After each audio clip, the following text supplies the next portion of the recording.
Okay, so welcome to Sponsor More Downlines training video number 2. Once again, this is Edward Reformina, author of Pinoy MLM Expose ebook and the creator of Sponsor More Downlines. Again, thank you so much for watching our last video, yung ating training video 1. And maraming salamat din sa mga nag-like and sa mga nag-comments, maraming salamat din. And dun sa mga nag-post ng mga question sa comment box sa baba, maraming salamat din sa inyo. And hindi ko pa nasasagot lahat ng mga tanong, pero I will try my best na sagutin lahat yung mga questions nyo. Once again, in this 3-part video training series, ituturo ko sa iyo yung mga secret sponsoring strategies na nadiskubre at natutunan ko na tumutulong sa akin para makapag-sponsor ng up to 23 direct downlines every single month.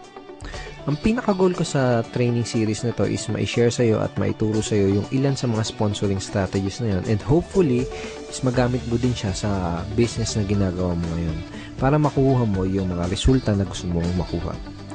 Okay? Dun sa first video, pinag-usapan natin yung mga common problems na nararanasan ng mga Pinoy networkers. And sa video 1, tinuro ko din sa iyo kung paano ka makakapag-save ng valuable time mo, ng effort at ng pera by learning how to sort out or learning how to pre-qualify your prospects. And dun sa video number 1, binigyan din kita ng ilang mga lines na magagamit mo para malaman mo kung qualified ba yung prospects na kinakausap mo. Okay? Dito naman sa video number 2, ang mga pag-uusapan natin ay yung mga common MLM myths, number 1 challenge yung mga Pinoy networkers, and tuturo ko din sa iyo kung paano mo sasagutin yung top 3 most common MLM objections. Okay? So, una natin pag-usapan ay yung common myths o yung mga maling akala ng mga networkers. Ito yung mga myths na pinaniniwalaan ng mga Pinoy networkers na pumipigil sa kanila para maging successful at para magkaresulta. Okay, ano na yung mga myths na yun? Una, hindi ako makapag-sponsor dahil wala pa akong resulta o hindi pa ako kumikita. Madalas mong maririnig to sa mga networkers. Kadalasang marinig mo sa kanila is hindi ako makapag-recruit, hindi ako makapag-sponsor, o wala pa akong downlines kasi hindi pa ako kumikita o kaya wala pa akong resulta. Isa to sa mga myth na pinaniniwalaan ng mga networkers kaya madalas mo itong maririnig sa kanila. Okay? Pangalawang myth is maraming tao ang negative ang tingin sa network marketing. Karamihan ng networkers ang nasa isip nila, lahat ng taong kinakausap nila ay negative. Lahat ng kamag-anak nila ay negative sa network marketing. Okay? Isa yan sa mga myth na pinaniniwalaan ng mga networkers. Pangatlo, hindi ako makapag-recruit dahil hindi ako magaling mag-convince. Isa to sa madalas na marinig mo sa mga, even in my team, my personal team, tsaka sa mga networkers na from other companies na nakakausap ko, madalas ko narinig ito. Karaniwang sinasabi nila ay hindi ako nahihirapan ako sa business ko, hindi ako makapag-sponsor kasi hindi ako magaling mag-convince. Okay? So, ito yung tatlong maling akala or common myths na pinaniniwalaan ng mga networkers. Mamaya babalikan natin itong mga common MLM myths na to, pero ngayon gusto ko munang ipakita sa iyo yung ginawa ko couple of weeks ago. Basically, nag-survey ako sa 1,000 mahigit na Pinoy network marketers from different MLM company. Doon sa survey na yon, may tanong na, ano yung pinakamadalas na objection na nakuha mo mula sa mga prospect mo? Okay, ito yung mga nagisagot nila. Ang pinakamataas na sinabi ng mga Pinoy networkers na kadalasan natatanggap nila mga objections sa ito, wala akong pera. Okay, 21%. And pumangalawa is yung pyramiding ba yan, which is 18%. And pumangatlo, na pinakamadalas na nakukuha nilang objections is ito.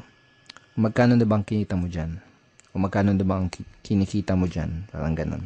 Kung titignan mo yung resulta dito sa survey na to, makikita mo na related yung mga objections na natatanggap ng mga Pinoy networkers dito sa mga common MLM myths na pinaniniwalaan ng karamihan networkers. Okay? For example, ito. Hindi ako makapag-sponsor dahil wala pa akong resulta. Kaya iniisip ng mga networkers na totoo to dahil kadalasan na tinatanong sa kanila ng mga prospects ay yung objection na magkano na bang kinita mo dyan. Pwedeng ganito yung nangyari. May prospect kang kinakausap, in-explain mo sa kanya yung opportunity o kaya dinala mo siya sa opisina niyo para panoorin yung BOM. Ngayon, after niyang ma-explainan, nagtanong siya sa'yo, nagbigay siya ng objection na magkano na bang kinikita mo dyan? Ngayon, kung bago ka pa lang, normal lang na syempre, maliit pa lang or wala ka pang kinikita. At posible din na hindi mo pa alam kung paano sagutin ng tama ang ganitong klase ng objection. Ngayon, kung hindi siya sumali, ang magiging thinking mo ngayon, ang papasok ngayon sa isip mo, ay hindi siya sumali kasi hindi pa ako kumikita. Ay hindi siya sumali kasi maliit pa lang yung kinikita ko. Ay hindi siya sumali kasi wala pa akong resulta. Okay na gets mo? Yung pangalawa, tingnan natin. Maraming tao ang negative ang tingin sa network marketing. Posible din na may prospect ang kinakausap na explainan mo na siya. And then, nagbigay siya ng objection na pyramiding ba yan? Ngayon, kung hindi mo alam sagutin ng tama tong objection na yan, hindi mo siya mapapasali. Ngayon, ang thinking mo ngayon, ang iniisip mo ngayon, naku, ang daming negative sa network marketing. Lahat ng kinakausap mo negative sa network marketing. Pero ang totoo, hindi mo lang alam sagutin yung objection na yun ng tama. Pangatlo, itong wala akong pera. See, dito sa Common MLM Meets, hindi ako mapag-recruit dahil hindi ako magaling mag-convince. Possible na may prospect ang kausap, sinabi niya na wala akong pera, maganda yung opportunity, pero wala akong pera. Ngayon, dahil wala siyang pera, hindi mo siya napasali. Posibleng pumasok sa isip mo na hindi ko siya napasali kasi hindi ako magaling mag-convince. Ganun. So, related itong mga common MLM objections na to doon sa common MLM myths na pinaniniwalaan ng mga networkers. Ibig sabihin, walang katotohanan itong mga paniniwala na to, itong mga myths na to, kaya nga myth, di ba? Dulot lang to ng mga objections na madalas itanong sa ating mga networkers. Okay? Itong mga myths na to, dulot lang yan ng mga objections na hindi alam sagutin ng tama. Kung isa ka sa mga networkers na dating naniniwala dito sa mga yan, I'm here to tell you na walang katotohanan ng mga yan. Ang kailangan mo lang gawin ay alamin kung paano sasagutin yung mga objections na nagdudulot nitong mga maling paniniwala na to. Number 1 challenge ng mga networkers ay yung mga prospect objections. So, sa mga challenge nila ay yung mga objections na binabato at binibigay sa kanila ng mga prospects na kinakausap nila. Dahil sa mga objection na yun, kadalasan nagkakaroon sila ng maling paniniwala, nagkakaroon sila ng maling beliefs about sa network marketing business nila. Ang solusyon para ma-solve yung challenge na yun is to master handling objections. So, bakit ba natin kailangan ma-master ang pag-handle ng mga objections? Kung gusto mo talagang mamaster ang pag-sponsor o pag-recruit, kailangan mong mamaster ang pag-handle ng lahat ng mga common MLM objections. Period. Napakadaming networkers kasi ang nag-fail dahil hindi nila alam kung paano mag-handle ng mga common objections. At ang masama pa, madaming mga networkers ang walang idea kung paano i-handle ang mga objections ng kanilang prospects. Ganito kasi yan, kahit gaano pa kaganda ang pag-present mo ng business mo, okay, kahit gaano pa kaganda yung pag-present mo ng product mo, lahat ng prospect, kahit interesado na yan, sigurado ay may katanungan at objections pa din yan bago siya magkaroon ng final na decision. Normal lang kasi talaga yon. Pero itong masakit. Kapag hindi mo nasagot ng tama ang mga questions at objections ng mga prospects mo, hindi mo pa din sila mapapasali. Tanongin kita, nangyari na ba sa iyo yung may prospect ang kausap, tapos sigurado ka na sasali siya. Okay? Pero hindi naman nag-join pagkatapos mo ma-explainan. Usually, nangyayari yung ganun dahil sa mga objection na hindi nasasagot ng tama. Ito yung mga dahilan kung bakit kailangan mong mamaster ang pagsagot sa lahat ng mga common MLM objections. So, ang goal ko sa video na to is tulungan ka at ituro sa'yo kung paano masasagutin itong top 3 common MLM objections. Itong pinag-usapan natin kanina, itong result dun sa sa survey na ginawa ko sa mahigit 1,000 networkers na pinakamadalas na natatanggap nilang objections. Itong wala akong pera, pyramiding ba yan, at magkano na bang kinikita mo? Or magkano na bang kinita mo? I created a training ebook for my team, and ang title ng ebook na yan is Objection Crusher. Paano mo dudurugin yung mga objections na matatanggap mo? Parang ganun yung konsepto. So basically, ipapakita ko sa iyo yung mga tinuro ko dito sa loob ng ebook na to, kung paano sasagutin itong top 3 common MLM objections na to. Okay, ngayon andito tayo ngayon sa loob ng mismong Objection Crusher training ebook. So ito yung mismong loob ng ebook. And ito yung listahan ng mga common MLM objections na itinuro ko kung paano sagutin ng tama dito sa ebook na to. Kasama sa list itong Kasama sa list ng mga common MLM objections ay ito, magkano bang kinikita mo dyan? Pag-isipan ko muna, hiyaman ba ako dyan? Pyramiding ba yan? Networking ba yan? Networking ba to? Mahal ng investment, wala akong pera, wala akong time, alam ko na yan, hindi ko linya yan, etc. So, ang unang ituturo ko sa'yo kung paano sagutin ng tama ay yung magkano na bang kinikita mo dyan. Alright? So, bago ko ituro sa'yo kung paano sagutin ito, kailangan mo maintindihan na karamihan ng mga prospect na nagbibigay na ganitong klaseng objections ay hindi naman talaga nila gustong malaman kung magkano yung eksaktong kinikita mo. Okay? Dahil ang tunay na dahilan ng objection na yun, ang talagang gusto nilang malaman, ang deeper reason ng objection na yun ay gusto nilang malaman kung totoo ba yung opportunity na ina-offer mo. Gusto nilang malaman kung may mga kumikita ba talaga dyan sa company mo. O baka naman nag-aksaya ka lang ng pera dyan at hindi mo nabawi yung in-invest mo dahil natatakot sila na mangyari sa kanila yung ganun. Natatakot sila na baka pag nag-invest sila ay hindi bumalik yung in-invest nila.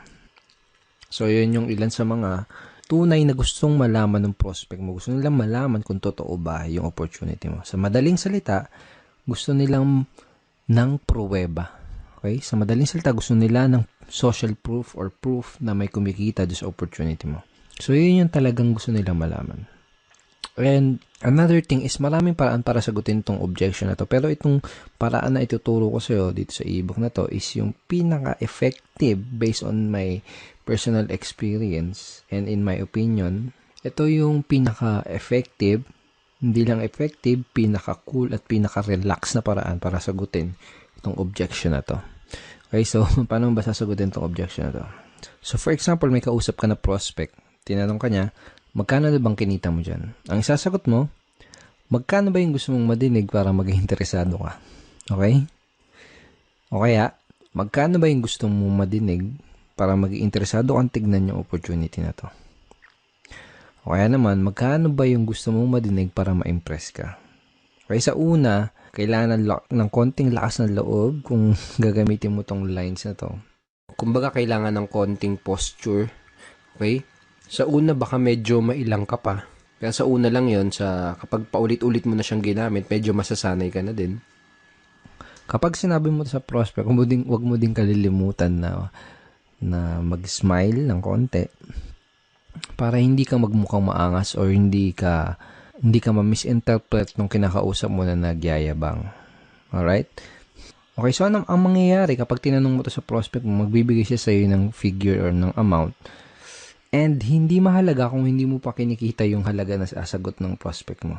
Kailangan lang ay may mga alam kang success stories from your company dahil gagamitin mo yung mga istorya or mga stories or kwento ng mga successful person in your company doon sa sagot mo. Okay? Kung wala kang alam ng mga storya ng mga successful upline sa company nyo, ang gawin mo, manood ka at makinig ng mga business presentation nila dahil most of the time, kinukwento nila yung storya nila kung paano sila nagsimula, kung paano sila naging successful. Okay? So, make sure na manood ka ng mga business presentation or business talk ng mga successful upline sa company nyo. So, parang ganito yung magiging flow ng pag-uusap nyo ng prospect mo pag sinagot mo na yung objection na yun. Okay? So, prospect, magkano ba ang kinikita mo dyan? Ikaw, magkano bang gusto mong madinig para maging interesado kang tignan maigi itong business na to?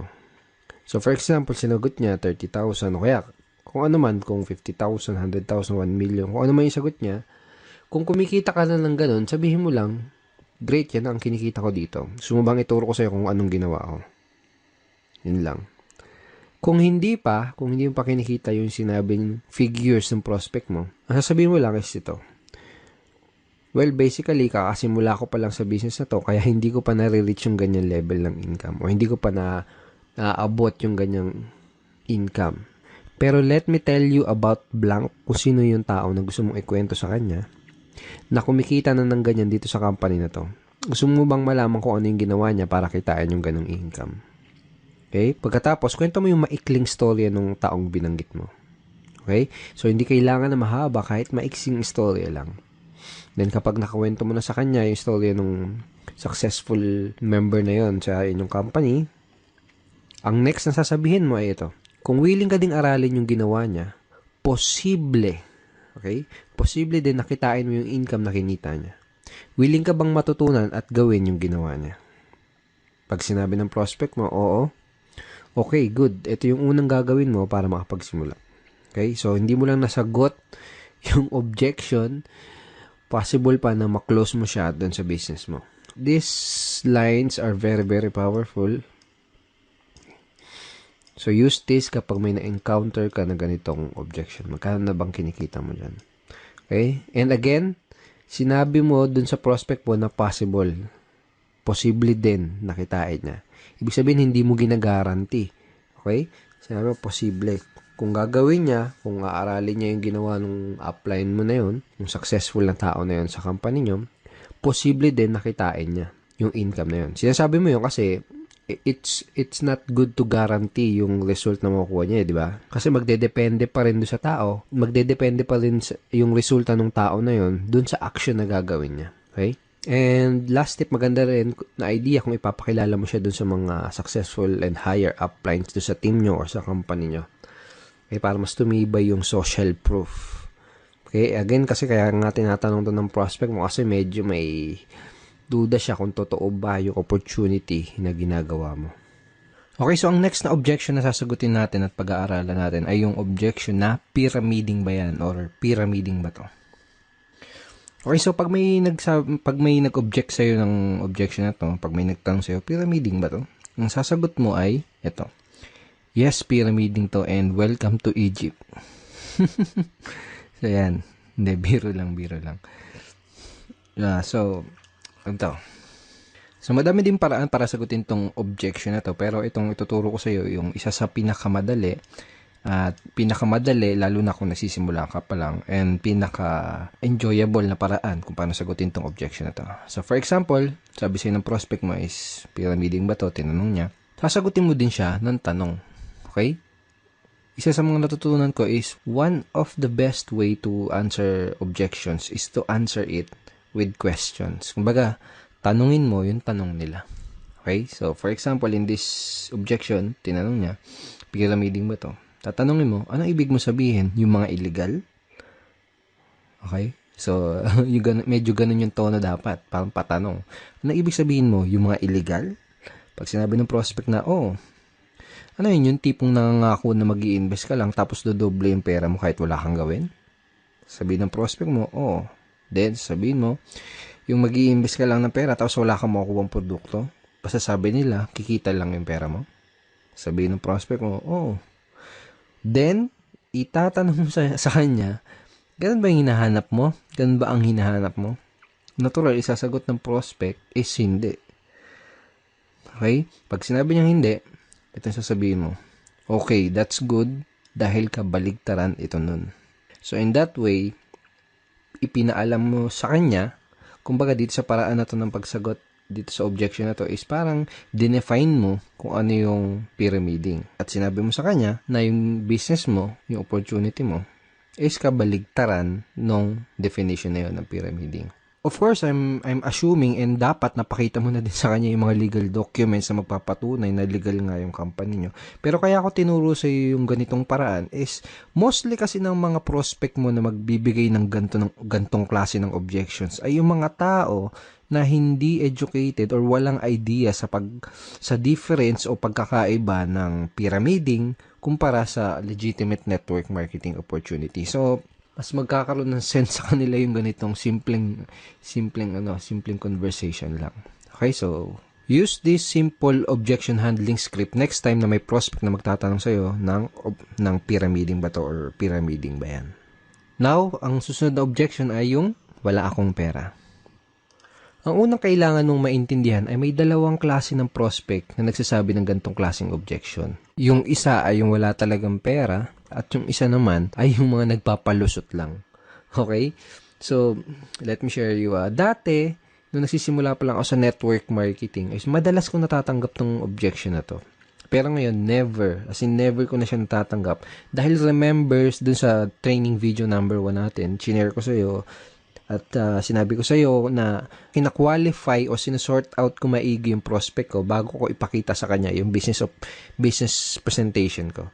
Kumbaga, kung wala silang sapat na reason why, hindi ako mag-aaksaya ng panahon para ipakita pa sa kanila yung business dahil alam ko na mag-aaksaya lang ako ng oras at alam ko na magpapalusot lang sila. So, kung may nagbigay sa iyo ng ganitong klase ng objection, ang unang kailangan mong malaman is kailangan malaman mo kung nagsasabi ba sila ng totoo o kung nagpapalusot lang ba sila. So, paano mo malalaman yun? Tatanungin mo sila. Okay, tatanungin mo sila kung totoo ba na wala silang pera. So, paano mo gagawin yun? Ganito, simple lang. Pag sinabi ng prospect na wala silang pera, tatanungin mo sila, pwede bang magtanong? Tanong mo, okay lang ba sa'yo kung magtapatan tayo sa isa't isa? Ibig mo bang sabihin ay interesado ka sa business na to pero wala ka lang pera? O sinasabi mo lang na wala kang pera dahil mabait ka lang na tao at ayaw mo kung ma-offend kaya hindi mo kagad masabi na hindi ka interesado? Okay? So make sure to smile again. Kapag sinabi nila na hindi talaga sila interesado, just let them go. That person is not right for your business. Pwede mong sabihin na I understand, hindi naman kasi talaga para sa lahat ng business na to. Ang hinahanap lang namin ay interesado at yung talagang pwedeng matulungan na opportunity na to. And thank you for your time. Ganun lang. Be professional. Okay? Hindi mo kailangan ipagpilitan yung opportunity mo dahil network marketing is a sorting business. Okay? Naghanap lang tayo ng mga tao na magiging interested dun sa ino-offer natin. Alright? So, for example, kung sinabi naman ng prospect na interesado talaga siya pero wala lang talaga siyang pera, ganito yung pwede mo sabihin sa kanya. Okay, so ganito. Unang gagawin mo is makikisimpatya ka or makikisimpatize ka dun sa situation ng prospect mo. Parang ganito. Naintindihan ko yung sitwasyon mo. Nung una ko nakita tong business na to, ganyan din yung sitwasyon ko at ganyan din yung sinabi ko. Wala akong pera. Pero na-realize ko, kung wala akong gagawin na paraan at kung wala akong gagawing bago, wala di mangyayaring bago. Kung 5 years ago, sinasabi ko yung salitang wala akong pera, malamang 5 years from now ay paulit-ulit ko pa din sasabihin yung salitang wala akong pera. Kaya ang ginawa ko, gumawa ako ng paraan.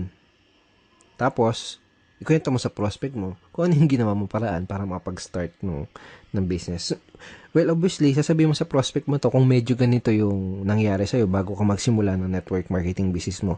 Pero for example, kung hindi ganito yung situation mo na nag-start ka ng network marketing, pwede mong gamitin or pwede mong i-leverage yung mga istorya ng mga ibang members sa team nyo or ibang members sa company nyo. For example, ganito. Naiintindihan ko ang sitwasyon mo. Maraming tao ang ganyan din ang sitwasyon nung una nilang nakita tong business na to. Sinabi din nila na wala silang pera. Pero na-realize nila, wala silang gagawin na paraan at kung wala silang gagawin bago, wala din mangyayari sa kanilang bago. Kung 5 years ago, sinasabi nila na wala silang pera, malamang 5 years from now, paulit-ulit pa din nila sasabihin yung salitang wala silang pera. Kaya ang ginawa nila, gumawa sila ng paraan. Pagkatapos, ikwento mo yung storya ng other members from your team or members from your company. Okay? Pagkatapos mo nang ikwento yung ginawa mong paraan o yung ginawang paraan ng ibang member sa team nyo, ito yung next na sasabihin mo sa kanya. Ito yung gusto kong itanong sa'yo. Gusto mo ba na habang buhay mo nalang sasabihin yung salita na yan? Wala akong pera. Okay, di isasagot sa'yo ng prospect mo? Syempre hindi. Diba? Then, tatanong mo sa kanya, ano yung pwede mong gawin na paraan? Okay? So, siya na mismo magsasabi sa'yo ng paraan na pwede niya gawin para makapag-start ng business. So, simple lang, di ba? Kayang-kayang i-apply. Okay? So, use this scripts, use this way of handling objection next time na may magsasabi sa'yo ng objection na wala silang pera. Of course, kailangan mo practicein yan. Sa unang bagsak mo, sa unang best mo gagamitin yan, medyo magkakamali-mali ka pa. Okay? It takes practice. Natural lang yun. Sa unang magkakamali ka. But use it ng paulit-ulit para masanay ka and na ma-internalize mo yung pinaka-approach or yung strategy. So, thank you so much for watching our training video number 2. I hope madami kang natutunan at I hope ma-apply mo kagad itong mga bago mong nalalaman sa business mo. Okay? At may isa pa akong good news sa'yo. May ginawa akong free PDF script na pwede mong i-download Okay? Yung download button is nasa baba ng video na to. So, download mo yan. Basically, nakalagay din sa PDF script na yan yung mga objection handling script na pinag-aralan natin dito sa video training number 2. So, download mo yan para ma-review mo palagi yung mga tinuro ko sa yung bago. Sa next training video natin, sa training video number 3, ang mga pag-uusapan natin na ito. Pag-usapan natin yung most important skill na kailangan mong matutunan as a network marketer or MLMer and a direct seller. At yun ay ang closing skill. Okay? And ituturo ko din sa iyo, bibigay ko sa iyo yung super effective closing line na ginagamit ko to sponsor up to 4 downlines in 1 day. Okay? So, matagal ko na ginagamit tong closing line na to and it's very, very effective and very, very powerful. So, don't forget to check your email for our training video number 3. Papadala ko tong training video number 3 sa email mo sa isang araw. Okay? Papadala ko yung link ng training video number 3 sa isang araw. Alright? At kung hindi mo pa nakiklik yung like button sa baba ng video na to, please click like and wag mo din kakalimutan na mag-comment at kung may katanungan ka, kung may any questions ka, i-post mo lang dun sa comment box below this video and I will try my best na sagutin yan personally. Alright? Once again, Edward Reformina here and thank you so much and see you in our training video number 3. Bye-bye.